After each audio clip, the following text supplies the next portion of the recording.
Welcome to to Sisters in Suffering. I'm Gabby. I'm Nicole. Nicole's suffering. I'm about to have an asthma attack. Ruh-roh. Get your I water can feel close it by. brewing. My water. Yeah, water takes care of an asthma attack, right? Water. Forget the rescue inhaler. I do have that now. It's in arm's reach. Well, welcome to this very special episode. It's basically our winter episode. We're not deeming it a holiday episode, but just like a celebration of winter, discussion of like winter activities. We're going to talk a little bit about Chicago, Midwestern winters in particular, because that's a whole kit and caboodle. And then, good word. Thank you. And then we're going to get into the craziest holiday movie out there. So I was being like, it's not about the holidays. Talking about a holiday movie. But we have to discuss the Polar Express. This movie. Yeah. Oh, well, me spoiling it. It's okay. So, okay, before we get into all of it, let's do our usual tradition where we pull the card and answer the burning questions that it has for us. Did you buy this, like, for the podcast? Or was... Oh, okay, cute. Yeah. I've always wondered, like, do you just have this? Oh, yeah. I bought it for the podcast. It's Okay. like, we're answering some questions. Okay. When you look back at your life so far, what's something you're surprised you did, chose, tried, or became? That's a good question. That is a really good question. Do you want to start? Because I started last time. I can start us off. Something that I'm surprised I did, chose, tried, or became. Well, I think some personal lore for the audience. I used to live in France for a very brief period of time because I went to this American school over there for college. Literally, like a whisper in time. And I'm surprised. I'm like surprised and I'm not surprised that I did that because I understand why I did that at the time. And I'm not going to explain why because that's a whole history. But I think I'm kind of surprised that I did that from the sense of like me being 18 and moving to a completely different country where I didn't speak the language or do like I just think that that's kind of like me to me. Huge... That's iconic. Yeah, I agree. And I think like France in particular too. I'm like, why did I choose that? Like, go me, but also why? The most overstimulating, like. And like, were you in Paris? Yeah, and also a very difficult language to learn. Like it's like the accent that you have when you speak it is crazy. So yeah, that was definitely a choice, and it was a moment in time. I feel like I don't know, it was very nice to be in a different environment and experience like everything being brand new to me. You know, if I were to do it over again, I don't think that I would do that. Really? Yeah, just from like a financial standpoint. Oh, well, yeah, I can imagine. It was not a financially intelligent decision that I made. But you were 18, like, you know. I guess, but now I'm like... We're not making financially sound decisions at that age. We're not, but me now, I'm like, God damn it. I don't know. I don't know how different my life trajectory would have been if I had just gone to a school here. But it's interesting to think about, and I just treasure those memories because it was truly like, I don't know, like a weird portal in my own personal life. Yeah, that makes sense. I don't know. That's like such like a cool, you're gonna hear what my answer is and you're gonna be like, what the fuck? But I think that's I think we should hold space for what you just said about, I think immersing yourself in something like completely different and new and like kind of scary and independent is so important. Yeah. And Um, and I think like I don't know if I'm too surprised by it, but I think if we're talking about the trajectory of my life and what it set me up for, I think like me doing something like that when I was still like essentially a kid, kind of set the stage for like being comfortable doing that as yeah. I've gotten older. Because like I'll take a solo trip. I'll go somewhere by myself if I don't know the language or anything like that. And, like I have no problem challenging myself in that type of way. And I think it's because of that sort of formative experience that I had when I was younger. Yeah. I would say, like, the most surprising choice that I made was probably, like, my college trajectory. We're just revisiting college right now. Mostly because I was, like, so dead set my, like, whole high school career of, hello voice crack, revisiting puberty, apparently. I was so, like, dead set my whole college career on going to like a really like insane school and like going out of state, and I wanted to like study like literature and be like this super studious like professor type of person, and then I ended up staying home for college. There was an ambulance going by. Staying home for college, went to like a school that wasn't really on my list at all. It was just like available, and I knew I would get in and I would get scholarships, and I did. And then my like degree is in finance, which is like the complete opposite of what anything that I ever wanted to do. And this is like more of like a negative choice that I made, but it's like surprising to me, I guess, that for some reason I like went down that path. But it led me to you. Aww. Isn't that sweet? Cute. And now I'm like, now I have student loans and like no job in finance. Yeah. So you think it's negative because of that, or? I think it was like a surprising choice. It's like a really good learning curve of like, I think when I was making my like choices, I was being very like, oh, I'm gonna be mature and I'm gonna do something lucrative and I'm gonna save money by staying at home. And then I kind of look back on it now and I'm like, well, the lucrative and like mature choice didn't really lead anywhere good. So I guess my lesson here is just do whatever you want to do, because at the end of the day, even if you do something you don't want to do but you think it'd be good, you might just be as miserable, so you might as well be like vibing with like your choices, Yeah. And I mean, especially if you're gonna take out loans. Yeah. Don't take my advice also. You just this is just me spitting. But I think But like both of us are probably not financial advisors, but yeah, no. But I was just gonna say, like, if you're gonna take out loans and if you're gonna be in student debt anyway, then you might as well, like in this particular instance, go somewhere and do something that you actually want to do. Yeah. Knowing that it probably won't matter in the end anyway, because no one's hiring for shit. So. Exactly. Yeah. I mean, like, that's the whole thing. So. Well, on that Life bright sucks. note, we're gonna steer in the different direction of Chicago winter and how it's actually been kind of kicking my ass, just like a little bit. Same. The eczema all over my face. Thank God we can't see it because of Riverside, but Riverside's yassification of our faces. Yeah, thank goodness for that, because just, like if you've never experienced a Chicago winter, count your lucky stars, because it's not like winters anywhere else. We have temperatures that are colder than the fucking Arctic. people in Canada are like, shut up. Yeah. Well, I think we're even colder than Canada. Like at certain points. At this point. Yeah. Like we've had negative, 15 or something the other day.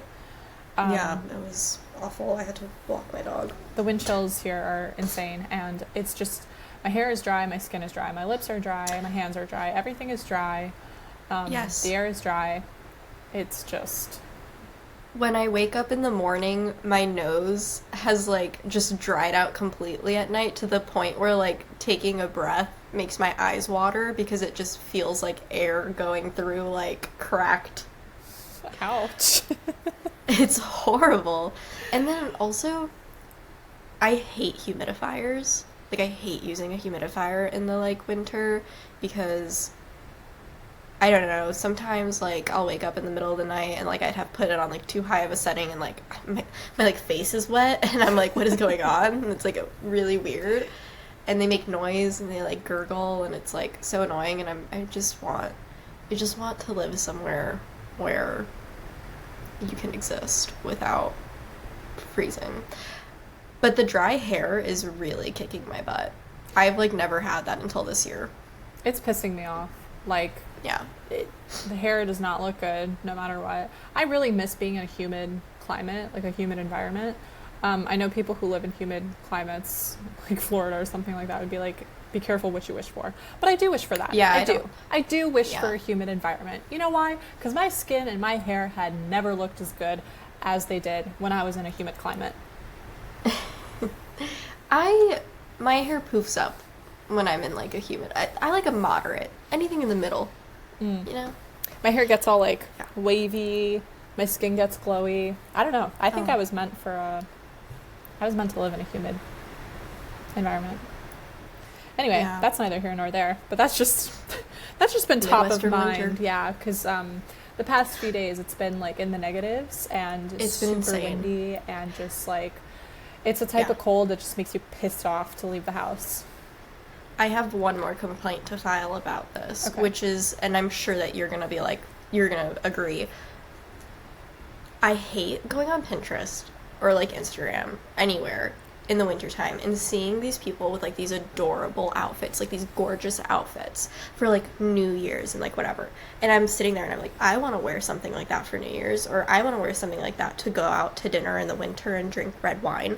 No, you cannot, because when you live in Midwest in Chicago, your entire outfit is like a giant puffy coat, because walking from the car, even if, like, if you drove, if you got Ubered, whatever, the distance from the car to the restaurant, to the bar, to wherever the hell you're going is enough to, like, kill you. Yeah.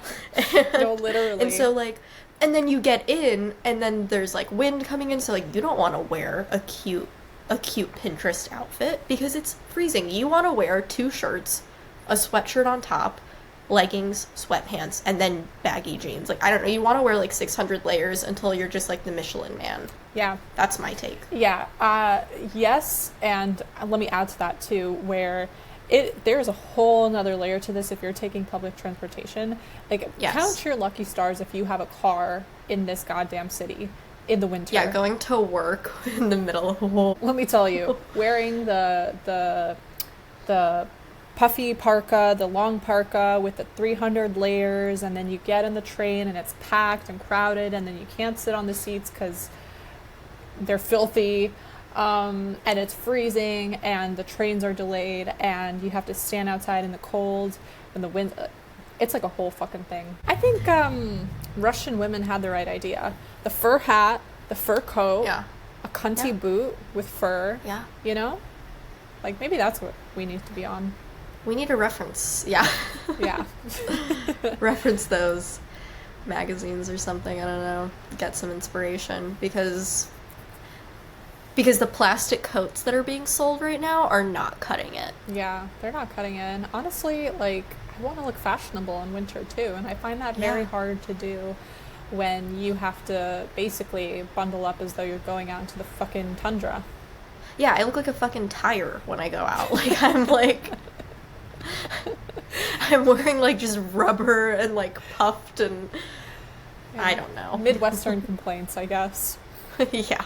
So, let's dive into our first segment, which is, like, perfectly segued into this. Winter activities to do for the girls, for the gorls. For the gorls. I threw my earbuds around because I'm so excited. I'm so excited for this one. We're starting a trend. Mm-hmm. Are we, is it just mine that I put in there? Or no, you added some too. Yeah, I have a few in there. Okay. Should we start with me? Sure. Okay. Are we ready, you guys? This is, I haven't actually looked at Gabby's. I think, Gabby, I've sent you mine, but yours are going to be a surprise to me, so I'm just not going to look at yours until you start telling me. Okay. My very first winter activity that I think the girls should get into is knife throwing. How hot would that be? We start now, and by summertime, we are throwing knives. Yeah. It'd be like... professionally, accurately. It could be like Clove from Hunger Games. Yeah. Those, like, stars, those throwing stars, like, how fun, how chic, how cool. Yeah. The next one, this is very specific. It's book reading, but specifically by candlelight. That's wintry. Yeah. Then Gabby had to help me formulate this one because I didn't know what I was talking about. Cross-country skiing, where you put those little skis and you just go. You walk through the woods. Yes, through the woods. Oh my god, so fun. That's so cool and so unique. Like, imagine going on a, I don't know, go on a date and you're like, I cross-country ski. I don't know. Creating a tiny ecosystem in a jar. Play God a little. Make your own world. Minecraft IRL. Create bacteria? Question mark? Create bacteria. Put some shrimp in there. I don't know. Biohazard. A snail, perhaps. My next one isn't really safe, but it's drifting your car. That sounds fun. Go to an empty parking lot and do donuts. I did. A couple winters ago, I did learn how to do that in a parking lot, and it was the funnest time of my life. I was literally screaming my head off, and I was like, ah! It was good. So I think the girlies should get into that as well. Wander outside until you find a fox, and then befriend the fox. I don't know if you've ever seen a fox outside in like the dead of winter when there's like snow out. It's the most magical sight. It's beautiful. Foxes are enchanting. Do they? They are. Bite? Yeah, I'm sure. Like, you'll have to have a good vibe if you want to be his friend. So you have to pass the vibe check first. Exactly. If you get bit, you didn't pass. Yeah. So play with wild animals, but no, try to find a fox in the middle of winter, especially if it's snowy. They're so pretty. So, learning the harmonica. I think that's self-explanatory. Quite the talent. You would be the life of the party. And then my very last one is very obvious. It's building an at-home lab, and then you start experimenting. Is it my turn? That's all. Okay, great. Yeah, that's all I've got. Well, the first one that I put down is potion making. Yes. And I think we need to get back into, we need to get to like the grassroots of it all, right? Like go back to our childhood essence and take a bunch of lotion, mix it all together, and make potions. Such a fun activity. Yes. Bonus points if you use like a glitter lotion or, you use food dye and make something weird. Just like get crazy with it. I agree. Yeah. That's a really good one. Yeah, the next... Potion lotion. Yes. Make potions with your lotions. The second one that I have is a fashion show. Just, like, turn off the lights, try on all of your clothes, and put on a fashion show. Your room is your runway. That's such a good one, especially after if you're a Midwestern girly and you bought all of your cute winter outfits that you can't wear because it's too cold. Do it at home. Yeah. No, I actually really like doing this where I'll dream of summer and I'll put together like cute little fits that I'll wear once the weather's warmer. Yeah. And it's quite fun. A good way to pass your time. I agree. This next one is for the girlies who actually have a home. Like a house. Oh, I was like, it's not for the homeless girlies. It's awful. I'm just really being a bitch in this episode. Oh my god, you're being so problematic. I know. No, I'm just kidding. No. This is only for people with a home. That's not what I meant. I mean people who have a mortgage. How about that? Okay. If you have a mortgage, this is for you. Build secret tunnels. Don't do this if you're renting.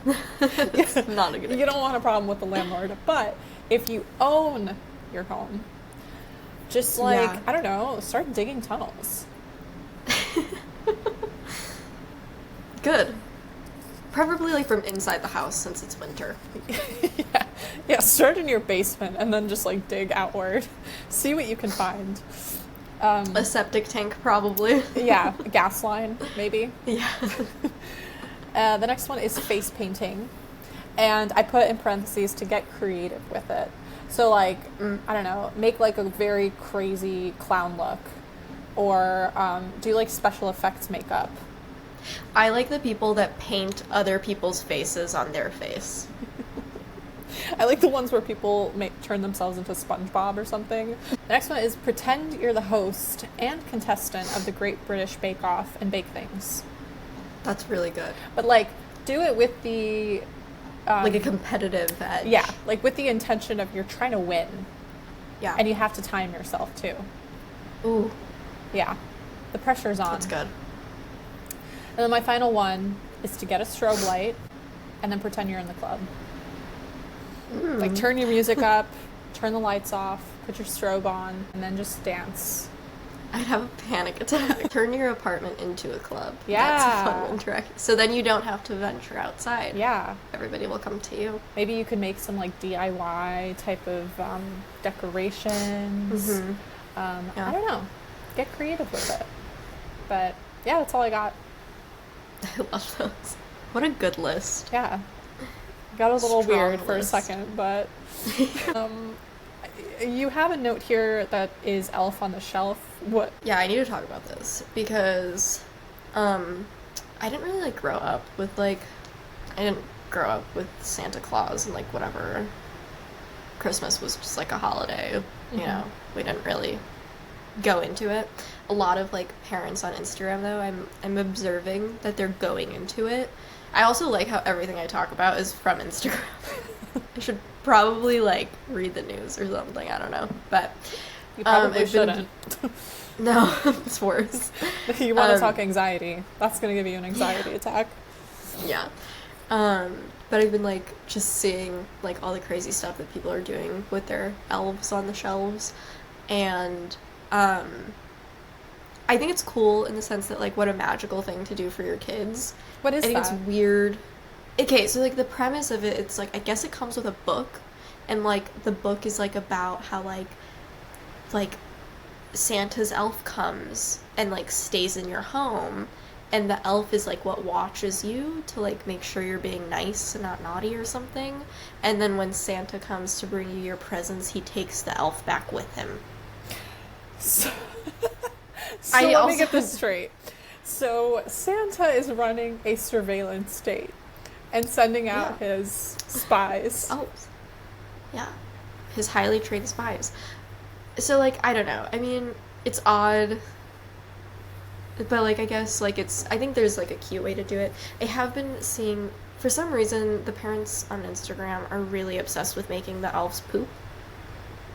Like, because hold on, you might need more context. Yeah. Like, the whole point of, like, what people are doing is, like, they make it look like the elves, like, cause, like, chaos throughout the night. Like, while the kids are asleep, like, the elf got out and it did this, and the elves, for some reason, are really naughty, I don't know. And they, like, go out and they cause chaos, and then the kids are supposed to wake up and be like, oh my god, like, the elf is real, it, like, moved, and it threw over, like, this, or, like, it climbed the Christmas tree, right? But, like, people are getting, like, so into it that they're, like, filming, like, security camera footage of, like, the elf, like, moving, and they're, like, staging and, like, doing this whole Hollywood production for their elves. And then there's other people who, like, are, like, taking Nutella and, like, smearing it all over something, and then, like, saying, like, that the elf, like, shit there or something. And I'm like, it's so, I feel like, one, how stressful for, like, a parent, and two, if I were a kid and I woke up and there was like Nutella smeared all over something and there was like my mom was like, "Oh my god, the elf took a dump." I'd be like, "What?"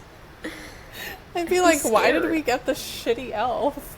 Yeah, like why did we get the elf with IBS? Like, wait, okay. take it back. So the elf is like a fake elf, like a toy elf? It's a toy elf, yeah. Okay.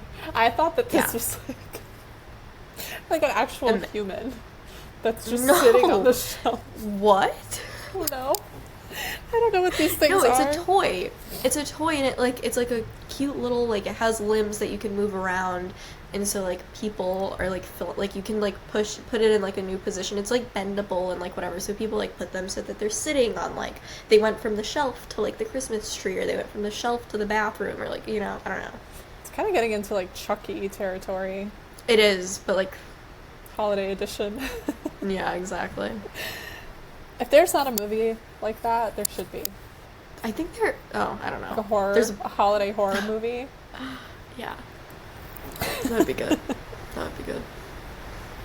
We should write one. We should. Sisters in Suffering Productions presents Yeah. Elf on the Shelf. Murder mystery. Oh my god. Wow. Speaking of elves, Polar Express. This is, I would say, one of the weirdest movies ever made. Just like, not even holiday movie, just weird. If you're unfamiliar with the Polar Express, it's basically a children's movie. Well, the target demographic is children, but I'm still watching Polar Express. Essentially, it is an animated Christmas-themed film where this magic train shows up in the middle of Michigan to this boy's house, and this boy is a skeptic. He doesn't believe in Santa, and he needs convincing. So this train shows up, and he goes on a magical journey to the North Pole. And that's like a very brief synopsis, which, you know, explaining it out loud, that sounds like a wholesome, borderline silly, but fun watch, right? Uh-huh. The reality of the viewing experience is something else entirely. Nicole did watch it last night, right? So yeah, I didn't. So like, I literally like blank canvas. Like, I don't think I've seen it since I was like really little, and I remembered nothing. And so okay, as like a carte blanche viewer, what's your description of it? How would you explain it? First impressions type thing. It was one of those things where like the plot was like really lost on me. There is like, none. There is no plot. No. That's the whole point. There's no plot of this movie. Yeah. Yeah. One of the things I wrote down was the way this movie does not have a point. Like, yeah. I think it's like 2 hours too, so it's like a longer movie. And for all of that time, you're just sat there being like, what? Where's this going? Yeah. Yeah. And a lot of, like, the characters are very, like, what is that? Like, not very dimensional. One-dimensional. Like, which is one-dimensional. Like, yeah, like, okay, I get it's a children's movie, like, whatever. You don't need, like, crazy, like, character growth and, like, arcs and whatever. But it's just, like, some of them, like, their presence in the movie is just so useless. Yeah. And it's like, okay. Yeah. The animation was also very creepy. And I was looking up Polar Express facts last night, too, in preparation for this. Strange. And apparently it was very groundbreaking animation at the time. Because this film came out in 2004, so it was motion capture animation, which actually, let me look that up real quick, because I'm not quite sure how that's any different from, like stop motion or or whatnot. Right. But, you know, could have fooled me, because that animation is giving Uncanny Valley. It's creepy. They don't really emote much either. No, they don't. They don't. Wait, okay. Literally the first, like, 5 minutes of this movie, I'm watching it, and the female main character, what is her fucking name? I think it's Ryan? The girl? Yeah. Well, that's the other thing. None of these characters have, like, explicit Do they names. have names? But the poor kid is Billy. Yeah. In the Polar Express wiki, allegedly her name is Holly. I thought they called her Ryan. Okay, well, Holly, within the first, like, minute of her being introduced, it is her character being animated, like, looking, and she's like... Yeah, that's the whole... She's like... It's so creepy. Yeah. Well, okay. Yeah. So motion capture is the process of recording the movement of objects and people. In films, television shows, and video games, motion capture refers to recording actions of human actors and using that information to animate digital character models in 2D or 3D computer animation. I don't get that, but okay. Yeah, I mean... So they're using people to model the characters off of. Yeah. So I guess, like, all of the, like, weird facial expressions and the movement in the attempt to make them seem more realistic. Like, they used that particular type of animation. Did not work. Did not work. Very unsettling. And I also feel like all of their reactions were very delayed. Like... Yeah, there's that too. There's, like, a couple seconds before they actually react to the thing. Speaking of the poor kid, Billy, he was super annoying. He was. I was like, can you just get with the program? Can you get with the program? It took him the whole movie.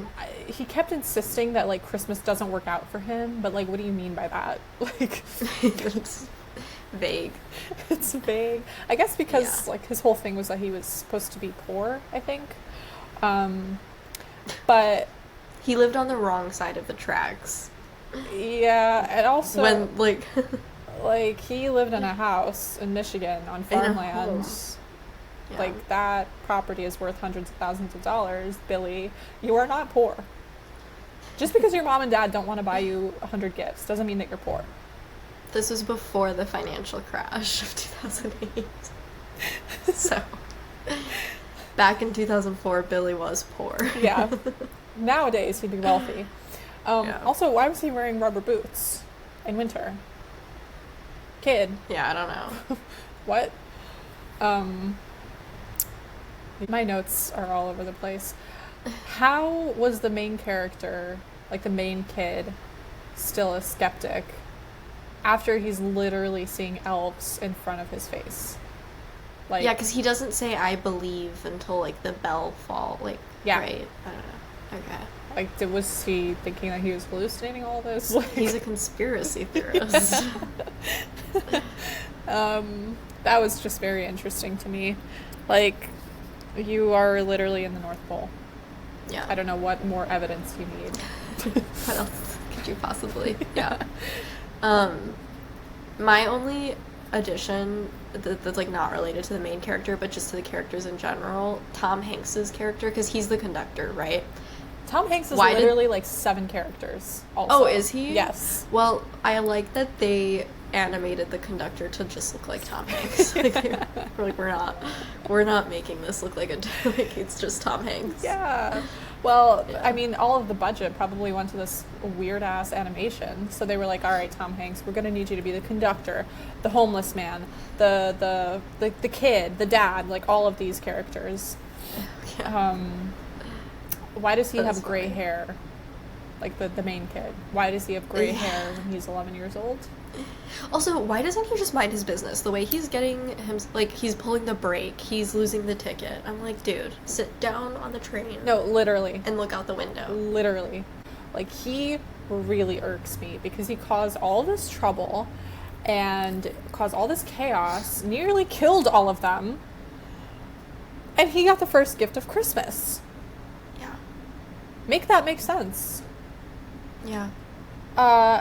Not to mention that he was described as a hero. Hero Yeah. for what?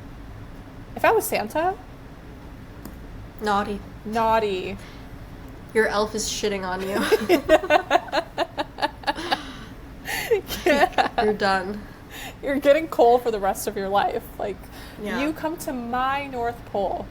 You almost kill all of your peers. You are a literal menace. You and your little friends. And then Billy wanted to keep his present too. Like, hello, you're gonna get that present. Let it go. Yeah. Yeah, no, that whole thing was weird. At the end of the movie when they're getting back on the train and like Tom Hanks is like hole punching their tickets and finishing the words that he started, when Holly gets hers and she's like, it says lead. Like, you're telling me that little Miss Holly, who has been like leading the nation, who has solved all of the problems, Smartest who kid has on that been- train. Smartest kid on the train, definitely just won a spelling bee. You're telling me she didn't know lead from lead? She couldn't use the context clues? That is the least realistic part of the movie. I'll defend her for a second. I can imagine that she was probably so stressed out by this dumbass kid that she had to be with Yeah. that she just kind of lost her senses for a second. Yeah. I don't know. I was like, come on, give Holly a break. Like, she knows the word lead. She knew what it was. You didn't have to do that. Yeah. I don't know. That nerd kid, the blonde one with the glasses, oh, he would have been thrown off the train. If I was Tom Hanks. Yeah. He's not even the conductor, it's just Tom Hanks. If I was Tom Hanks, I would have grabbed him by the neck, tossed him out of there. Off you go. Yeah, he was Yeah. so annoying. Yeah. I mean, that's all I have. Wait, no, because the last time we discussed this, you also talked about the ghost and what the Oh, yeah. Okay. And I'm confused about that too after watching it. That whole subplot Yeah. is a mystery to this day. Yeah. So, if you haven't seen the movie, there's like a homeless ghost that lives on the roof of the train. And there apparently was some kind of deleted scene where you find out that this ghost was killed. He literally died from like, he was on the roof of the train and then just before they went into a tunnel or something like that. So I guess his spirit lives on. All these kids have magic tickets when they get on the train. And you're supposed to have your ticket so that Tom Hanks can go and punch holes in it, right? Well, I was just being like, so Tom Hanks. well, this kid loses Holly's ticket because he sees it on the seats. So he, for some reason, takes it upon himself to bring the ticket to her rather than just like leaving it on her seat for when she comes back. Which that also becomes like a whole little mini subplot where this ticket like falls down a cliff and then a bird eats it and then it gets regurgitated and then like wolves kick it down the hill. I don't know. It was like a whole thing. And then he somehow, I don't remember how he ended up on the roof of the train, but he gets on the roof of the train. I think because he saw the shadow of Tom Hanks and Holly. Yes. And so he gets on the roof, and then this like random ass ghost just like comes up out of nowhere and starts like talking to him really cryptically and like offering him coffee from his shoe. It's just Wow. and then like, I don't know, starts like questioning him about Santa. I don't know. If I was the kid, I would have been terrified. So like, we don't know like what this character's like symbolism is. Because like I'm like, maybe he's the spirit of Christmas, but then that also doesn't make sense because I'm like, why is the spirit of Christmas so like withered and like not doing well? He's wearing a newsboy cap. He's got busted shoes. Cross country skiing on the roof of the train. So there is that. And yeah, so then they cross country ski across the roof of the train, make their way down to the engineer room Not before the main kid almost gets killed, the same way that the ghost did. Yeah. Falls into coal, ends up in the engineering room. And then we get to the scene where they go down the Glacier Gulch, right? That, I mean, that's my favorite scene of the movie, but it's also the craziest scene in the movie because I guess the engineer loses a part for the brake, so they can't brake the train, and they're going down this, like, essentially, like, 1,000-foot drop at, like, 100 on the front of the train. Yeah, at 100 miles an hour. And so Tom Hanks is there with the two kids, and he's, like, strapping them in with his kid's robe tie. Yeah. He's like, this is about to get a little bumpy. Meanwhile, they're, like, fucking, like, zooming down this roller coaster. You just telling the entire movie. Like, summarizing the plot. Because I ran out of points other than just, like, trying to explain, like, the gravity of how crazy this movie is. It is really crazy. And, yeah, so I guess I'm going to continue with the plot synopsis while we're here. So, yeah, then they run into some caribou. And then Tom Hanks yanks on the engineer's beard to make him scream. And then the caribou somehow clear out. You making me relive this is like, no more. Like, I don't want to know any. Like, watching this last night was genuinely, I had to, like, I was making my hats while I was viewing it. I shopped at one point because I was like, my brain, like, does not want to just solely focus on this. Yeah. Well, yeah. Yeah. Very fair. Everybody that I know that has seen this movie feels the exact same way. Yeah. But also, my favorite scene that I really liked, the hot chocolate scene. Oh, yeah. That's a good one. I like their little song. I was kind of like, ooh, Tom Hanks. Look at him go. Yeah, that's a good scene. It reminds me of Ratatouille for some reason. I don't know. Yeah. So they get out of the roller coaster, only to end up on a frozen lake. And then that same piece that was missing from the brake, or maybe it was the engineer's bobby pin, I don't know. Something flies out the window, falls onto the ice, starts cracking it. So all this ice is cracking as the train is, like, flying around all over the place. Yeah. And so, you know, they're trying to get back on the tracks. Half of the train is submerged in water, which, okay. And then, you know, they end up in the North Pole. They see Santa. The kid finally believes after all that. And, he gets the first gift of Christmas, immediately loses it. Like, it immediately falls out of his pocket. But, you know, that's pretty much the synopsis of the Polar Express. It's not a synopsis, it's the whole movie. But, yeah, no, that was a crazy watch. Also, another crazy scene is when they were